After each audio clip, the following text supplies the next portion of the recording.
Dalam kajian spiritual dan pandangan keagamaan yang berkembang di Indonesia, bencana alam kerap tidak dipahami semata-mata sebagai peristiwa alamiah. 1. Bencana sebagai cermin kerusakan moral dan spiritual. Al-Quran mengajarkan bahwa kerusakan di muka bumi tidak berdiri sendiri, melainkan berkaitan dengan perilaku manusia yang melampaui batas. Ketika nilai-nilai keadilan, amanah, dan kepedulian ditinggalkan, alam pun ikut menanggung akibatnya. Telah tampak kerusakan di darat dan di laut disebabkan karena perbuatan tangan manusia, supaya Allah merasakan kepada mereka sebagian dari akibat perbuatan mereka, agar mereka kembali ke jalan yang benar. QSR Room 41. Ayat ini menjadi dasar kuat bahwa krisis ekologis dan bencana bukan sekadar fenomena fisik, tetapi refleksi dari krisis akhlak dan spiritual manusia. 2. Bencana akibat ulah manusia, man-made disaster.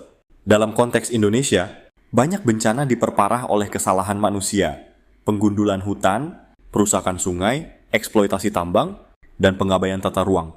Secara spiritual, tindakan ini dipandang sebagai bentuk kezaliman terhadap alam, yang pada hakikatnya adalah amanah dari Allah. Dan janganlah kamu membuat kerusakan di muka bumi setelah Allah memperbaikinya.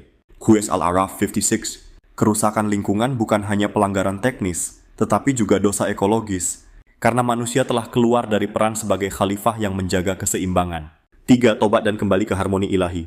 Kajian spiritual menekankan bahwa solusi bencana tidak cukup dengan mitigasi fisik semata. Diperlukan tobat kolektif, yaitu kembali kepada Allah dengan memperbaiki akhlak, menegakkan keadilan, menghentikan kezaliman, memperbanyak sedekah, serta memulihkan hubungan manusia dengan alam dan sesama. Dan sekiranya penduduk negeri-negeri beriman dan bertakwa, pasti kami akan melimpahkan kepada mereka berkah dari langit dan bumi. QS Al-A'raf 96. Ayat ini menegaskan bahwa keberkahan alam sangat erat kaitannya dengan kualitas iman dan ketakwaan manusia. 4. Bencana sebagai ujian dan sarana penyucian. Di sisi lain, Islam juga memandang bencana sebagai ujian keimanan dan sarana penyucian dosa bagi orang-orang yang beriman. Tidak semua yang tertimpa bencana berarti dia berdosa. Sebagian justru sedang diangkat derajatnya. Dan sungguh kami akan menguji kamu dengan sedikit ketakutan, kelaparan, kekurangan harta, jiwa, dan buah-buahan. Dan sampaikanlah kabar gembira kepada orang-orang yang sabar. QS Al-Baqarah 155. Bencana menjadi momen untuk memperdalam kesabaran, tawakal, dan kepasrahan. 5. Keseimbangan alam dan moralitas manusia. Islam memandang alam sebagai makhluk yang tunduk kepada hukum Allah. Ketika manusia hidup dalam keadilan dan ketakwaan, alam pun berada dalam ketentraman. Sebaliknya, ketika manusia dikuasai keserakahan dan kezaliman, keseimbangan itu runtuh, dan langit telah dia tinggikan